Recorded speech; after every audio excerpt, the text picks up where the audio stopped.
Monsieur Probst, qu'est-ce que vous attire à prendre la présidence du commerce suisse?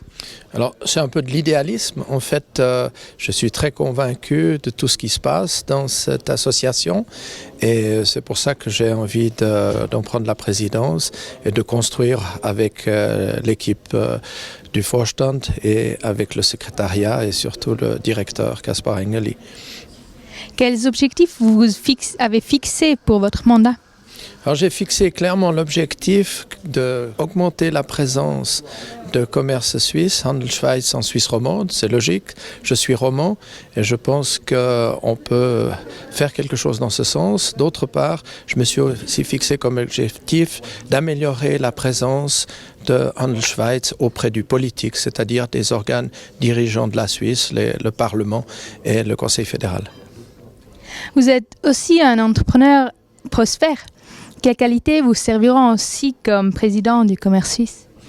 Alors, je pense qu'il faut pour diriger une association les mêmes qualités que pour être un entrepreneur, c'est-à-dire savoir fédérer les gens, essayer que tout le monde tire du même côté de la corde et puis aussi savoir gérer les problèmes quand il y en a et diriger, simplement prendre des décisions quand les décisions doivent être prises et les assumer. Vous siégez aussi dans les conseils d'administration du groupe d'assurance CSS et de l'OSEC et vous êtes également membre du conseil stratégique du CVCI et du comité d'économie suisse. Vous êtes alors bien connecté. Quel rôle est-ce que cela joue pour votre rôle comme président du commerce suisse? Alors, l'idée, c'est bien sûr de faire profiter de ces différents mandats commerce suisse, de pouvoir utiliser ce qu'on appelle du relationnel ou de networking et de, si possible, utiliser certaines synergies entre les différents groupes de travail et entre les différentes associations, bien sûr. Quels sont les défis auxquels le commerce suisse est confronté?